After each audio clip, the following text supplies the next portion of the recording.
Assalamualaikum warahmatullahi wabarakatuh. Alhamdulillahirabbil alamin wassalatu wassalamu ala asyrafil anbiya'i wal mursalin sayyidina Muhammadin wa ala alihi wa sahbihi ajma'in. Allahumma salli wa sallim wa barik ala Muhammad wa ala ali Muhammad kama sallaita wa sallamta wa barakta ala Ibrahim wa ala ali Ibrahim fil alamin innaka Hamidum Majid. Amma ba'd. Tuan-tuan yang dirahmati dan dikasihi, alhamdulillah syukur pada Allah SWT kerana hadir pada pagi ini.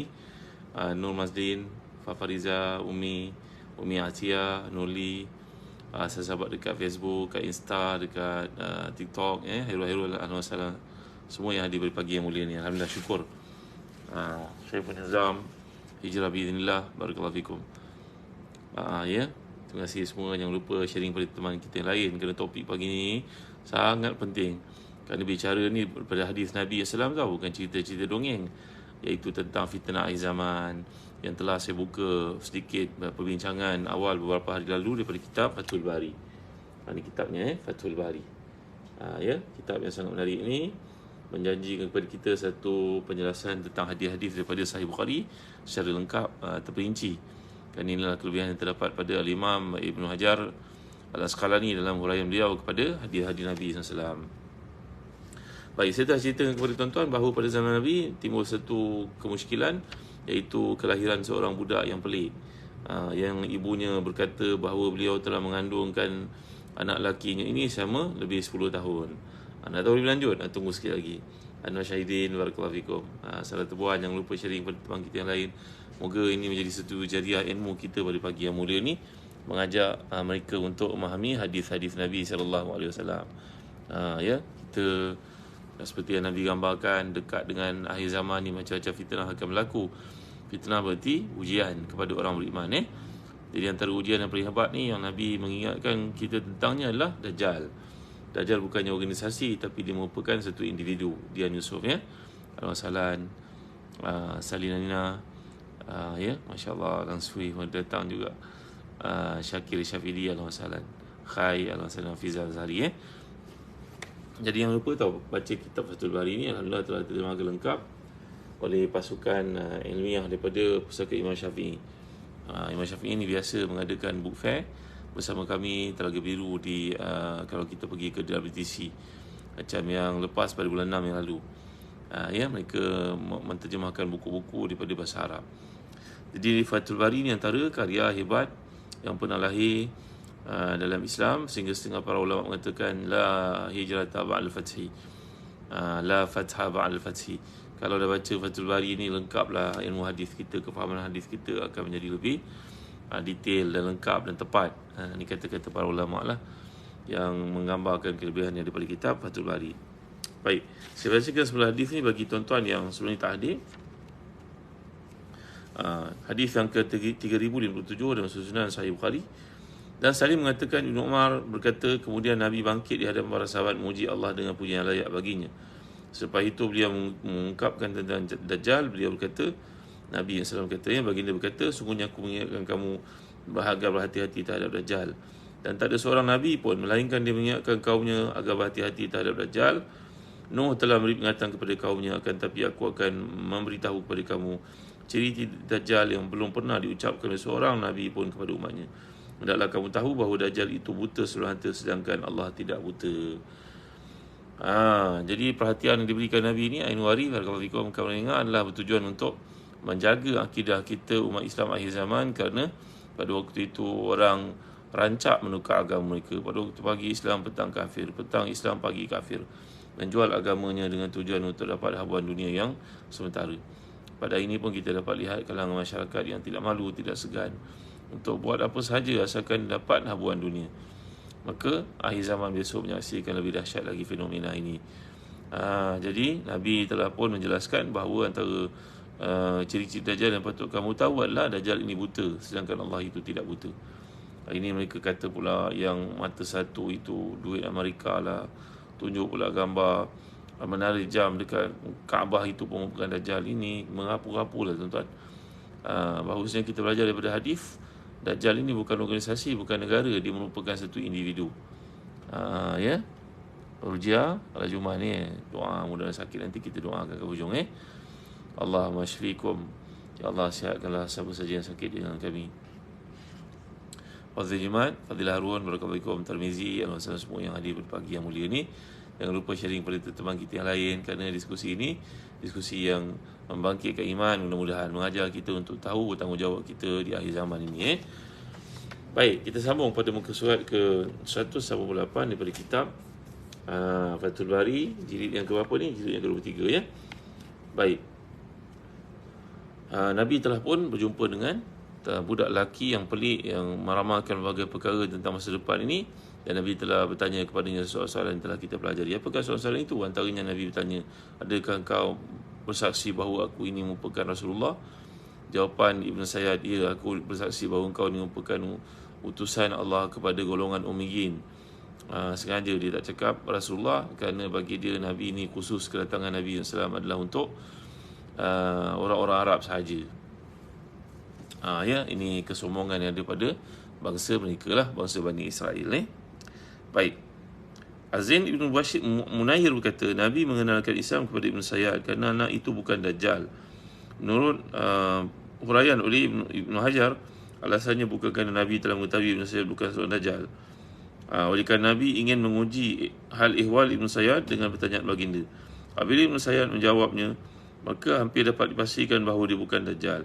Tetapi kemungkinan atau mungkin saja Nabi ingin membuatnya berbicara menunjukkan kedustaannya hingga terbukti bahawa Ibn Sayyad bukan seorang Nabi. Oleh itu Nabi bertanya kepada Ibn Sayyad dan mengatakan, aku beriman kepada Allah dan semua Rasulnya.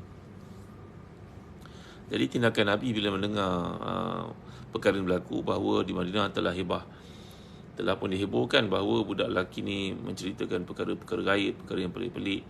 Jadi adakah dia seorang Nabi ataupun dia seorang Dajjal yang Nabi maksudkan? Maka Nabi dengan para sahabat telah mencarinya dan bertanya kepadanya, lalu memastikan bahawa sebenarnya budak ini memang ada kelebihan, tetapi dia bukan Dajjal dan dia bukan Nabi.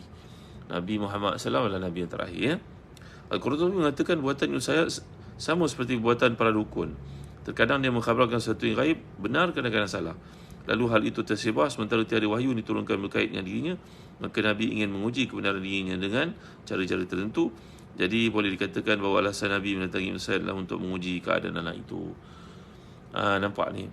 Jadi kata Imam Qurtubi, seorang pakar hadis, pakar tafsir, berkenaan dengan Nabi datang bertemu dengan Ibn Sayyad ni adalah untuk menunjukkan kepada para sahabat tanggungjawab kita adalah memastikan satu perkara itu bila disebut-sebut orang.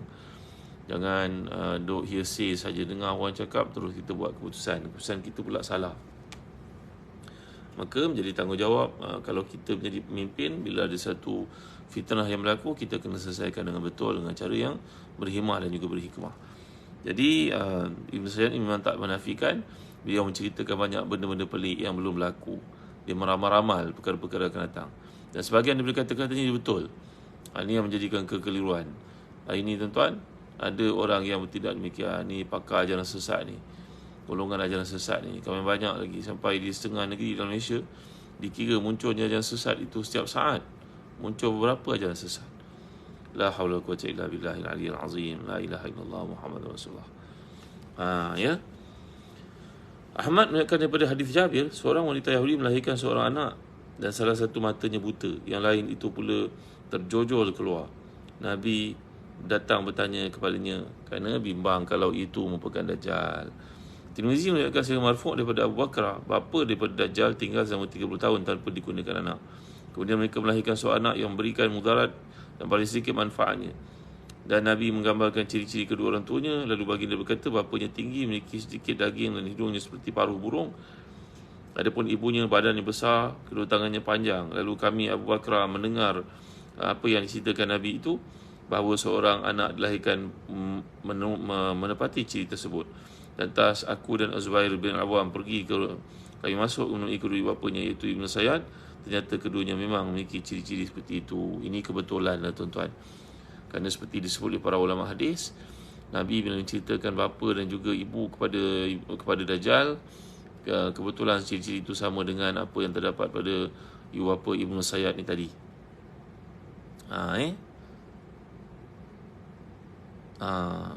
Ya. Ansar Imam Nasir Muhammad. Ya. Jadi kita bercerita perkara berdasarkan hadis, bukan menceritakan berdasarkan emosi. Entah boleh claim lah entah ni Ansar kepada Imam Mahdi ke, Tapi kita membaca dari sudut hadis, bukan mendengar dongengan-dongengan orang berkata sana sini. Ya, kalau hadis atau hadis semua boleh diketepikan, gunakan logik akal, maka rosaklah dunia ni. Kita berpandukan kepada hadis, bukan kita ingkar pada Imam Mahdi. Imam Mahdi hadis menceritakan tentangnya, tidaklah sekuat hadis menceritakan tentang Dajjal, begitu. Ya, jadi jangan minta merapu-rapu kat sini lah. Kita baca hadis Nabi SAW, ya. Baik. At-Tirmidzi meriwayatkan yang marfu' daripada Abu Bakar, bapa daripada ibu Dajjal ni, bapa dan juga ibu kepada Dajjal ni tinggal 30 tahun. Mereka berkahwin tak dapat anak. Ahmad dan Bazar meriwayatkan daripada hadis Abu Dzar, dia berkata bahawa Nabi mengutuskan aku untuk menemui ibunya. Dan baginda pesan, tanyakan kepada wanita itu berapa lamakah dia mengandung anaknya itu. Setelah ditanya, wanita itu menjawab, aku mengandung anakku selama 12 bulan. Dan ketika anak itu lahir, dia langsung berteriak seperti layaknya anak sudah berusia 1 bulan. Seperti itulah ciri-ciri yang menjadi alasan mengapa Nabi ingin mengetahui keadaan Ibnu Sayyad yang sebenarnya. Ma'adwan Rizwan al-Wasalan. Imam Qasuri. Ya. Kita kena baca hadis. Kita tak boleh mengapu-apu macam ni. Kita kena baca hadis. Cakap memang senang lah. Ada dalam hadis, ada dalam Quran. Kat mana? Ya. Kita baca daripada sumber-sumber yang betul.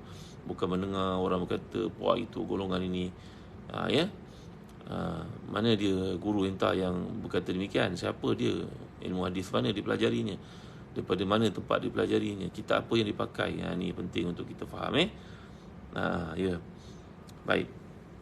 Jadi bila Nabi bertanya kepadanya, Nabi minta para sahabat untuk memeriksa hal-ihwal berkaitan dengan Ibn Sayyad ni. Lalu dia berkata, ya'tini sadiqun wa kadhibun. Nabi bertanya kepada Ibn Sayyad, maka Ibn Sayyad menjawab, aku mendapat berita sebahagiannya adalah benar, sebahagiannya adalah dusta.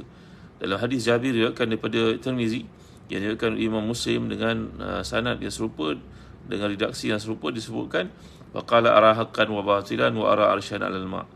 Ibn Sayyad berkata, aku melihat berita yang sebahagiannya benar, sebahagiannya salah, dan aku melihat arasy di atas air. Dalam hadis Abu Sa'id yang diriwayatkan oleh Tirmizi dan juga Muslim disebutkan ara sadiqina wa kaziban, sadiqaini wa kaziban. Aku melihat dua orang bawa berita benar dan seorang bawa berita yang salah.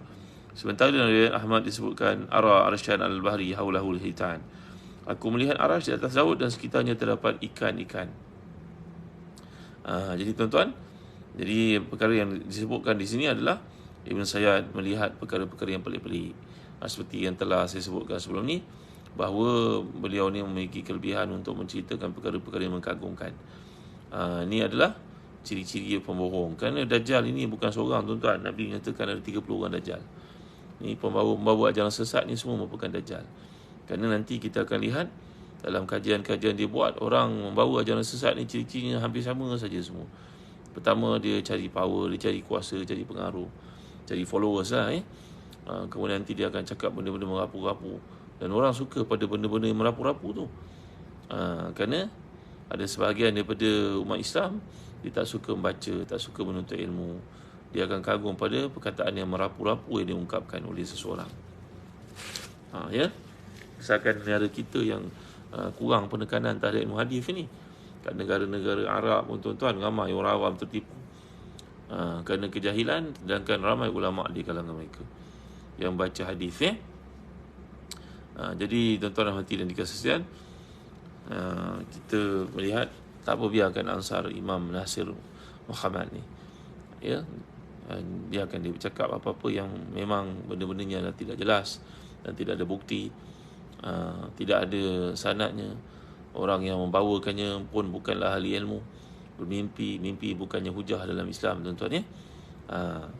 Jadi mereka yang ikut ajaran Syiah dan sebagainya, bertaubatlah kepada Allah SWT. Ya, yang bawa perkara-perkara pelik menurut mimpi, melalui mimpi, menceritakan benda-benda yang dongeng, tak masuk akal, tak mau pegang kepada kitab, tak mau belajar, ini golongan yang akan tersesat. Bertaubatlah kepada Allah. Carilah guru, bukan kita merapu-rapu, mendengar emosi, benda yang bukan-bukan. Baik. Ni adalah ciri-ciri dia. Ciri-ciri dia cakap benda-benda merapu. Bila kita ajak berhujah, dia merapu lagi. Memang susah tau cakap dengan orang jahil yang tak ada pengetahuan bahasa Arab, yang mendakwa dia membaca Quran mengikut terjemahan dan kemudian mentakwilkan Quran ikut fikiran dia. Sedangkan bahasa Arab, Quran itu terasnya bahasa Arab. Orang belajar bahasa Arab ni kena faham nahwu sarafnya, grammarnya, balaghahnya, dilalah ataupun dalalahnya, barulah dia dapat memahami apa yang Allah kehendaki. Bukan dia pergi baca qul a'udzu birabbin nas, aku mohon pertolongan kepada Tuhan manusia, dan Tuhan jadi manusia pula. Dalam bahasa Arab bukan begitu maksudnya. Qul a'udzu birabbin nas, rabbin nas itu ada idhafah. Idhafah itu ada maksudnya. Bukan terjemah kemudian pakai fikiran sendiri untuk memahami Quran. Jangan merapu jangan merapu. Ansar Imam jangan merapu. Intan ni tak faham bahasa Arab, intan kena belajar. Guru intan pun tidak faham apa-apa. Dia tidak baca hadis, dia baca sikit, dia pergi merapu-rapu dan pergi mengembangkan fahaman itu mengikut kejahilan dia. Berhenti, pergi belajar dengan ulama, dengan para ustaz. Ini zaman orang dapat ilmu dengan mudah, tapi ilmu tu kadang-kadang tersalah dan menyesatkan. Baik.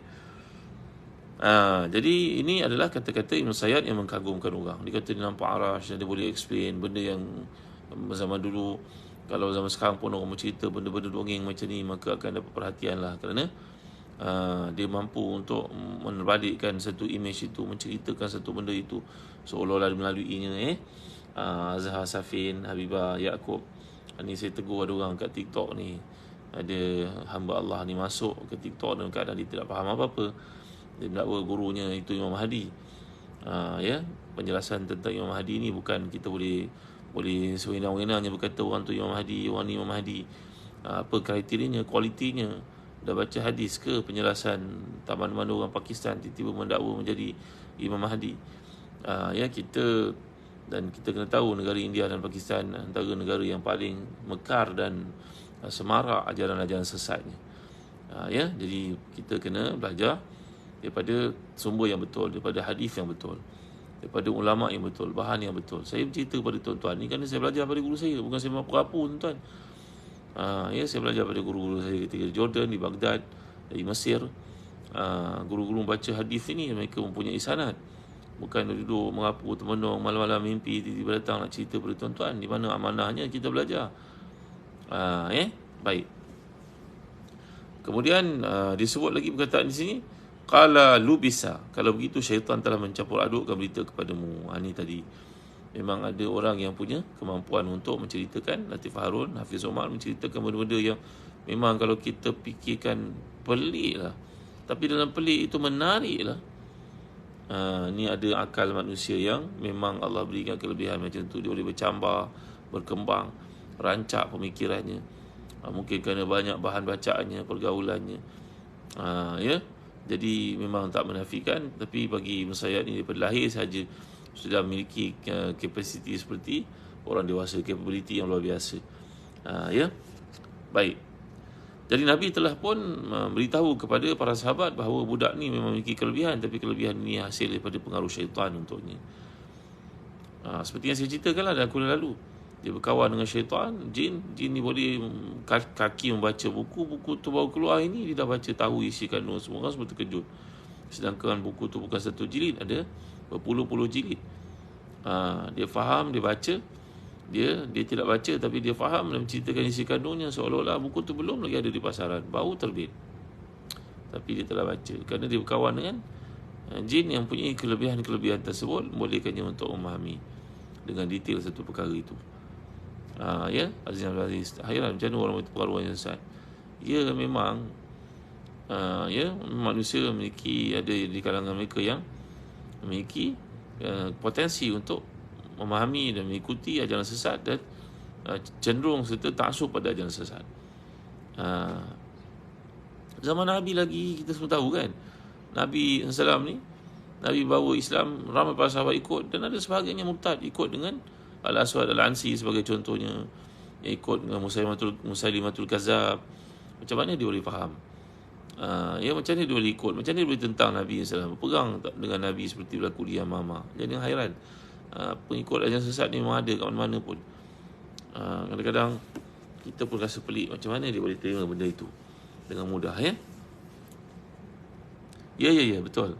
Mr. E, fitnah tu maksudnya benda yang huru-hara, kacau bilau.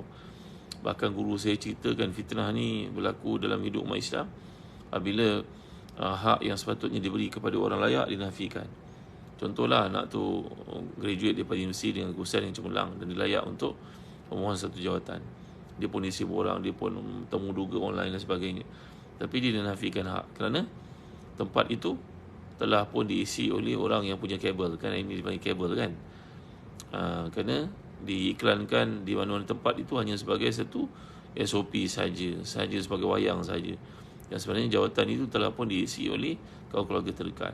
Maka orang yang layak itu dinafikan hak. Ini fitnah dalam kehidupan umat Islam. Bila orang yang layak dinafikan hak, tapi orang tak layak pula mengisi tempat. Ini fitnah sebenarnya. Alhamdulillah, Alhamdulillah, barakallahu fikum. Orang Singapura sihat semua Alhamdulillah, dah dapat presiden baru nampaknya. Okey, Alhamdulillah semua, Muhammad Anwar Yusof, dia Discovery, Sisana, Naim Kasturi, Alhamdulillah, Naini Awang, Zabania, Alhamdulillah, Arifin, Azhar, Safin. Ramai pula dekat Insaf begini. Alhamdulillah. Terima kasih kerana sharing pada teman-teman kita yang lain. Kita bincang tentang hadis akhir zaman daripada kitab Fathul Bari Syarah Sahih Bukhari. Baik.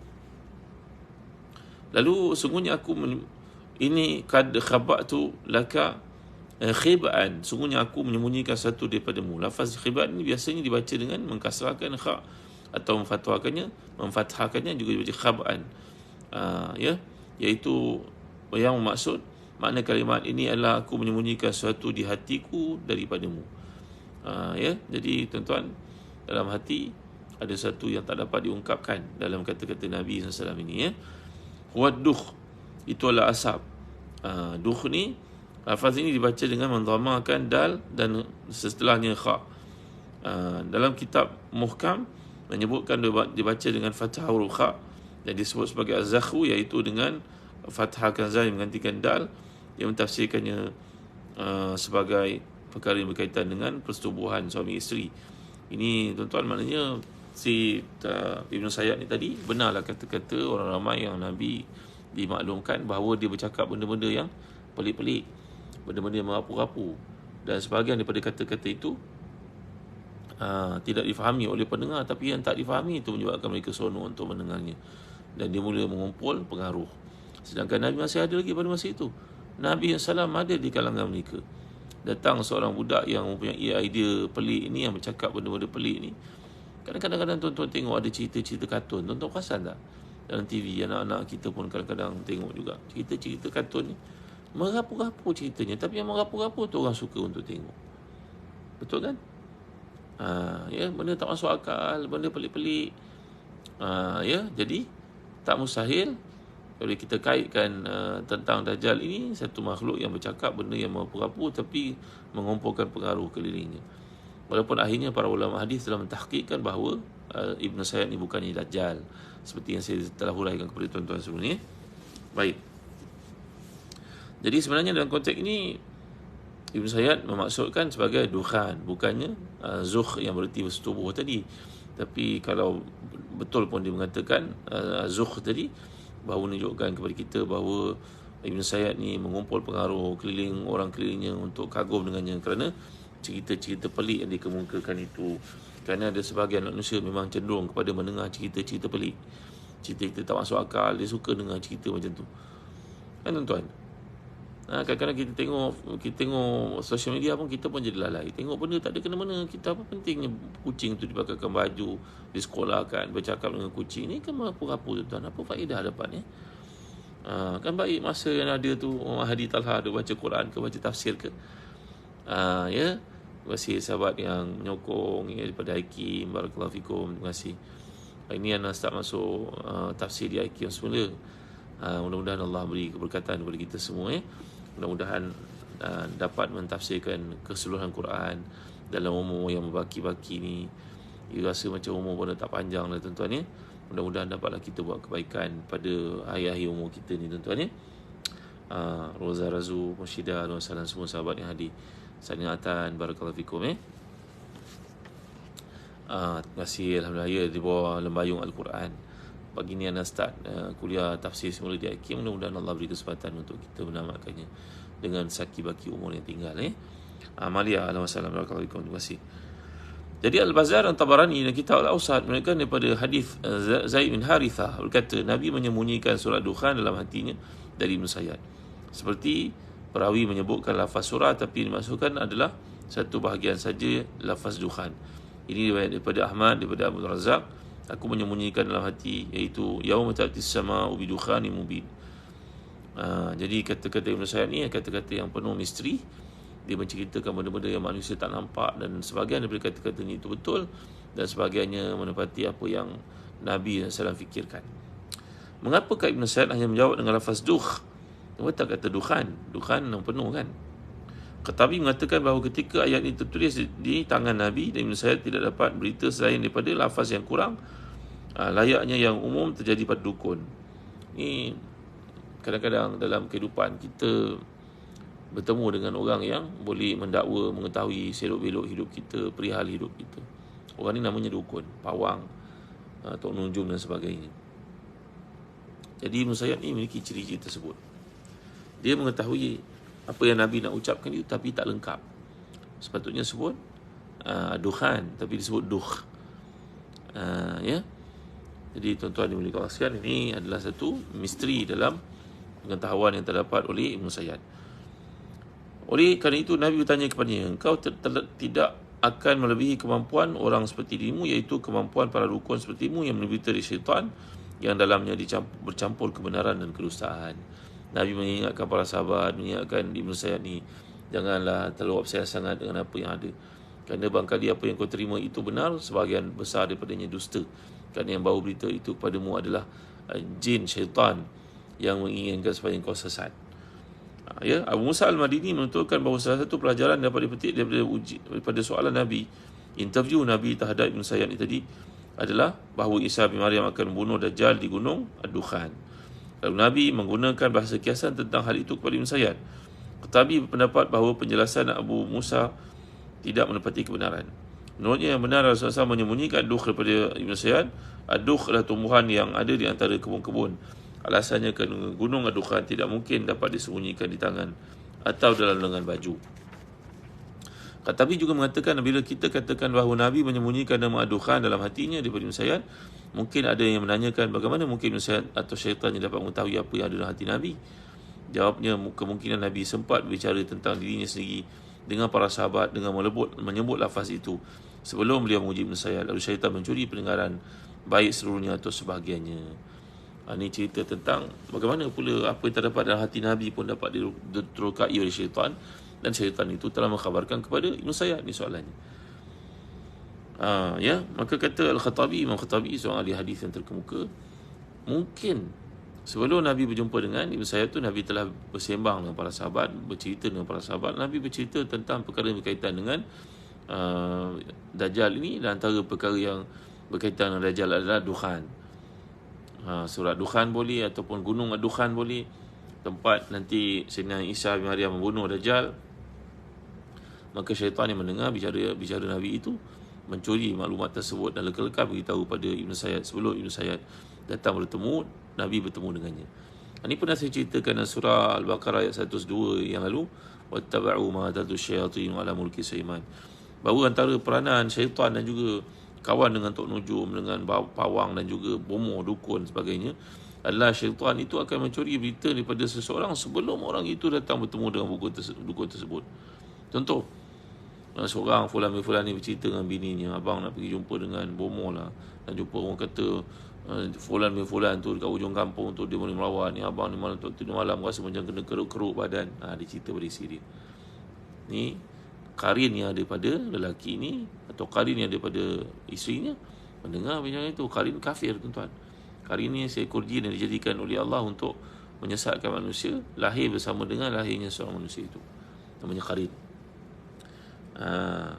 Maka oleh kerana dia dengar tuannya ataupun manusia yang dia berusaha untuk menyesatkan itu bercerita tentang nak jumpa dengan bomoh, apa isi hatinya, maka karin ni pun terbang dengan pantasnya. Jin kan boleh bergerak pantas kan.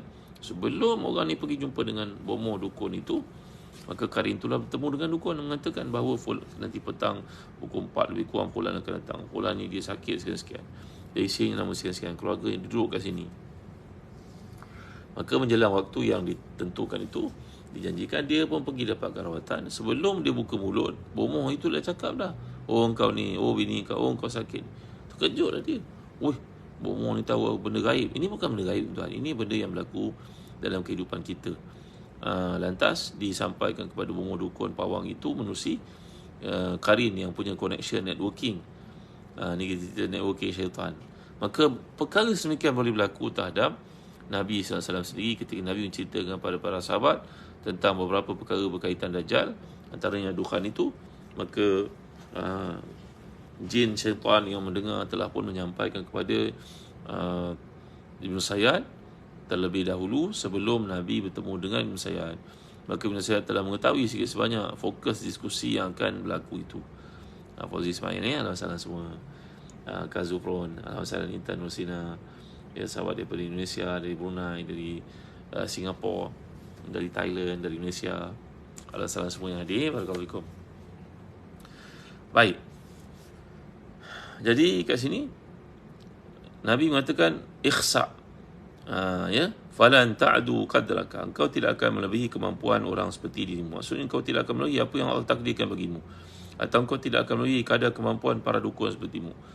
Jadi Encik Baharudin Budi, bila Nabi SAW mendengar kata-kata Ibn Sayyad ini yang mirip pada apa yang Nabi telah bincangkan, dan sikit sebanyak menyebabkan orang yang terpengaruh dengannya boleh terpengaruh, ya, maka Nabi mengatakan, sudahlah, berhentilah, jangan merapu-rapu lagi, kerana setakat itu saja ilmu yang kau ada.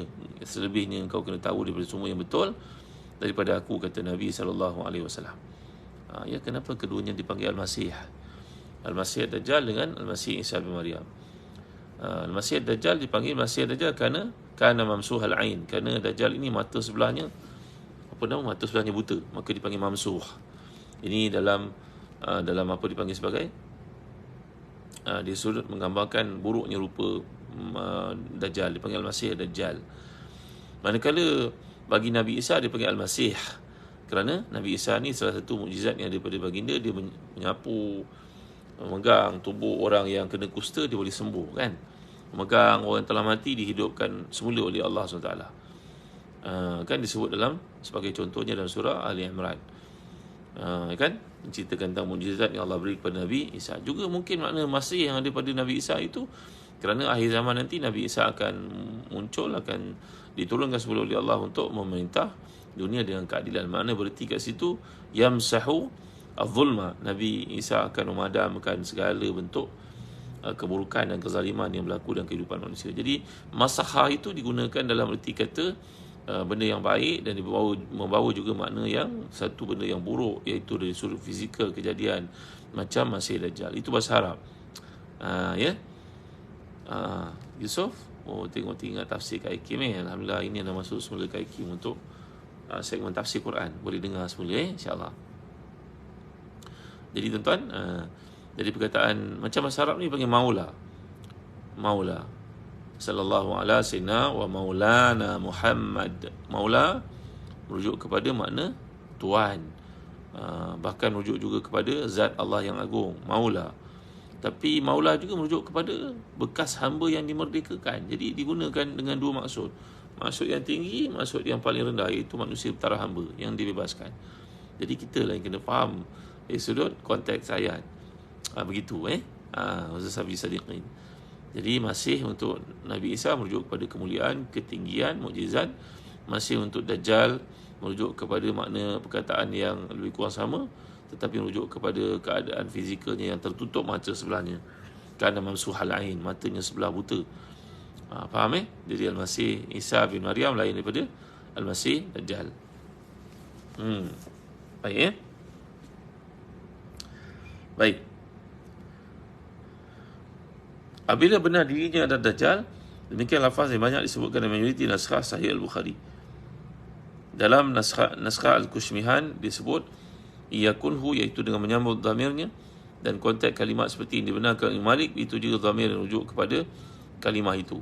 Dalam riwayat hadis daripada Ahmad daripada Ibn Mas'ud, iyakunu huwa alladhi takhaf falan tastati'uhu, kalau itulah Dajjal yang kamu bimbangkan, yang kamu semua bimbangkan, kamu tentu tidak dapat membunuhnya. Ya, kerana yang bunuhnya mengikut ketetapan daripada Allah adalah Isa bin Maryam. Bukannya manusia pada zaman Nabi, bukannya sesiapa di kalangan kita.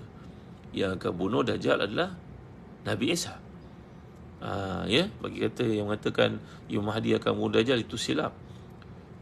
Yang akan bunuh Dajjal adalah Nabi Isa alaihi salam. Ya, Masjid Ahmad, ahlan wa sahlan semua sahabat yang hadir, barakallahu fikum. Terima kasih semua. Muhammad Hafiz Mustafa. Ya, Kak Latif, Nurida Ali, Husnul Habibah, Hasan Hajar Zulkifli. Baik, falan tusallat alaihi, saya tidak akan dapat dikalahkan. Kalau betul ini Dajjal, kamu tidak akan dapat mengalahkannya. Kerana yang akan mengalahkannya adalah Nabi Isa AS. Falasta bi sahibi, innama sahibuhu Isa bin Maryam. Apabila di Dajjal, maka yang akan bunuhnya adalah Isa bin Maryam, bukannya sesiapa selain daripada baginda Nabi Isa. Wa illam yakun huwa fala khairun laka fi qatlihi, fala khaira laka fi qatlihi. Kalau itu bukan Dajjal, maka tiada kebaikan untuk sesiapa yang membunuhnya. Jadi Nabi SAW menjelaskan ke sini, kalau ini Dajjal, kalau betul Ibn Sayyid Dajjal, takkan siapa dapat membunuhnya melainkan Nabi Isa. Kerana itu tanggungjawab Nabi Isa bila baginda diturunkan kelak. Kalau ia bukan Dajjal, kenapa kita kena bunuh dia sedangkan dia tidak melakukan apa-apa kesalahan pun? Cuma kata-katanya itu boleh mempengaruhi orang. Maka kita kena gunakan kemahiran berdebat dengan berdebat lah. Bukan kita pergi bunuh dia. Ya, jadi ini maksud Nabi kita sallallahu alaihi wasallam. Jadi penjelasan daripada perkara ini hujahnya dalam hadis mursal daripada Urwah disebutkan bahawa fala yahillu laka qatlu, bila dia bukan Dajjal, maka haram bagi kamu untuk membunuhnya wahai Umar. Kerana Sayyidina Umar yang menawarkan untuk membunuh budak yang pelik ini. Selain itu, menurut Ibn Hajar, perkataan Khattabi ini wajib dikaji kembali, kerana sungguhnya Ibn Sayyid tidak mengutarakan secara jelas bahawa dirinya seorang Nabi, tetapi mengisyaratkan bahawa dia seorang utusan. Bila dia mengatakan dia seorang utusan, tidaklah bererti dia semestinya dia seorang Nabi. Masya Allah, ya, ini telitinya Ibn Hajar dalam huraian beliau terhadap sesuatu hadis. Tengok ini, maknanya satu benda tu, kata-kata itu perlu ada penjelasan. Kalau dia menggunakan lafaz seperti itu, apa maksud yang dikehendaki olehnya? Ini dia kelebihan yang ada pada huraian oleh Ibn Hajar. Itu sebab para ulama mengatakan, kalau dah baca Fathul Bari ni, seolah-olah tak payah baca kitab hadis yang lain, kerana hadis-hadisnya sahih, huraian-huraiannya sangat lengkap, teliti. Baik. Allah telah berfirman, misalnya Allah telah berfirman, a'udzubillahi minasyaitonirrajim, alam tara anna arsalna syayatina 'alal kafirin. Tidakkah kamu melihat, sungguhnya kami telah mengutuskan syaitan kepada orang-orang kafir. Jadi Allah menggunakan perkataan arsalna, kami mengirimkan, mengutuskan. Jadi perkataan rasul dalam Quran tidaklah semestinya bererti seorang mendapat tanggungjawab kenabian atau kerasulan, kerana ia juga digunakan oleh Allah dalam konteks yang lain, iaitu untuk syaitan pun Allah gunakan perkataan Allah mengutuskan syaitan itu kepada orang kafir supaya mereka makin hari makin sesat. Gitu. Ahlan wa sahlan semua, Mas Najwa, ahlan wa sahlan, Anwar 1, JKF. Jangan lupa tahu, bagi tuan yang nak pergi ikut kami program dakwah ke Krabi, kami nak belajar cara berdakwah. Ini cerita Nabi kita berdakwah kan, Nabi berdakwah kepada seorang budak, walaupun budak ni belum balik. Penting bagi kita untuk ambil peluang. Keliling kita ada orang bukan Islam yang baik hatinya, tapi belum lagi dapat hidayah. Maka saya menawarkan kepada tuan-tuan satu perjalanan yang menarik. Kita akan enjoy melihat keindahan alam, keenakan makanan, dan sama-sama kita belajar berdakwah, nak tak? Kerana sahabat yang saya nak pertemukan tuan-tuan dengannya ini telah mempunyai pengalaman mengislamkan orang dalam 20 tahun ini, ribuan manusia. Beliau mengislamkan orang dekat kuil, dekat temple, dekat church, dekat dalam bas, dekat hospital. Satu wat masuk Islam, alhamdulillah. Raya haji yang lalu beliau telah mengislamkan satu perkampungan di selatan Thai, di Satun, di Naratiwat, di mana saya nak ajak tuan-tuan untuk bertemu dengan ustaz yang mulia ni. Kita nak belajar daripada beliau, memandangkan keliling kita ni ada ramai insan berpotensi yang belum dapat hidayah. Alangkah mulianya kalau kita dapat sampaikan hidayah Allah kepada mereka.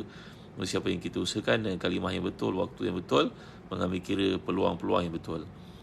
Sahabat saya ini telah punya pengalaman mengislamkan ribuan orang, tuan-tuan. Saya nak ajak tuan-tuan minat join kami dalam perjalanan ke Krabi pada 23, 24, 25, 26. 4 hari je pada bulan 9 ni. Kita fly dari KLIA, turun kat Krabi, kemudian kita naik bas, kita pergi ke tempat-tempat dakwah sampai tempat-tempat yang indah, pantai, makan, seronok dan sebagainya. Ya, salam tuan-tuan semua. Jemput hadir bagi mereka yang minat untuk menyambut anniversary bersama-sama. Ada yang nak hantar ibu, nak menghantar anak yang cuti sekolah universiti, mungkin nak belajar kaedah berdakwah secara field studies. Balik besok kita sama-sama jadi pendakwah. Nak tak? Keliling kita kadang-kadang ada adik-beradik yang belum masuk Islam, tuan-tuan. Sedihnya kita kalau mereka mati dalam keadaan tak ada hidayah, kan? Jom ikut saya dalam program ni, kerana saya akan membimbing segi jemaah. Kami tak ramai pun kami ambil ni. Jom ikut perjalanan ke Krabi untuk tujuan menikmati keindahan alam, menikmati makanan yang enak, juga belajar kaedah berdakwah daripada seorang teman yang punya pengalaman mengislamkan ribuan manusia kat sana. Juga bagi mereka yang minat untuk pergi umrah, tiket dan juga hotel telah confirm untuk bulan 9 ni, bulan 10, 11, 12, 1, 2 sampai bulan puasa. InsyaAllah kami juga ada trip ke Morocco, Spain. Juga ada Baitul Maqdis dengan umrah sekali pada bulan 2 nanti. Bulan 12 ni hanya perjalanan ke Baitul Maqdis sahaja bagi mereka yang minat. Bulan 2 nanti saya sendiri akan pimpin trip ke Baitul Maqdis, diikuti dengan umrah. Maknanya 3 tanah suci lah tu.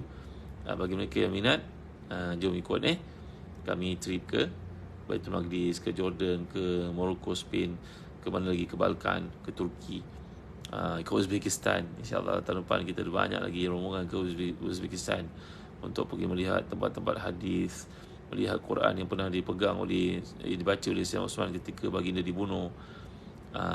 Narik jalan ke Uzbekistan insyaAllah. Dan segera dengan Zan Travel. Mudah-mudahan perjalanan kita bukan setakat pelancongan, tapi pelancongan penuh dengan pengiktibaran, kuliah dan sebagainya. Baik, saya rasa setakat ni saja saya nak berhenti. InsyaAllah kita sambung lagi dari pukul 8 dah. Tuan-tuan pun ada banyak tanggungjawab pada ini. InsyaAllah nanti kita jumpa lebih lanjut untuk sambung lagi cerita tentang Dajjal akhir zaman daripada kitab Fathul Bari. Syarah kepada Sahih Bukhari, antara kitab hadis yang terbaik, Fathul Bari. Nama kitab ni Fathul Bari. Kita berada pada jilid yang ke 23. Alhamdulillah telah sempurna diterjemahkan, ada 40 jilid lebih. Nak dapatkan komplit untuk madrasah ke, untuk sekolah ke, untuk pejabat ke, untuk masjid surau ke, hubungi Telaga Biru.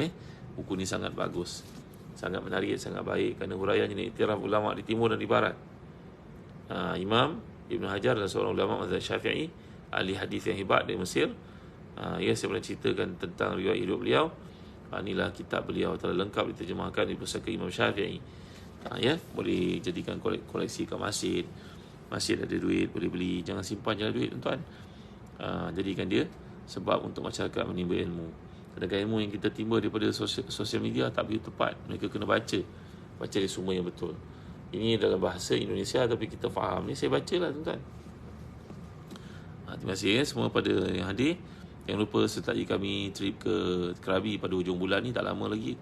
20 hari saja, lebih kurang lagi. 23, 24, 25, 26. Jom pergi. Bagi mereka yang memiliki kesempatan, kita nak belajar dakwah di samping menikmati makanan, juadah yang indah, pandangan indah, juadah yang enak. Kita juga nak belajar dakwah. Itu sangat penting supaya kita boleh pulang dan memainkan peranan ni. Seperti yang saya katakan, jiran kita, sahabat kita kat pejabat, rakan kelas kita, alumni universiti, kita punya schoolmate dan sebagainya. Dan ada pula adik-beradik belum masuk Islam. Marilah belajar. Saya pun tak apa pandai ilmu dakwah ni, tuan. Itu sebab saya nak pergi. Sahabat saya telah pengalaman mengislamkan ribuan orang, tuan.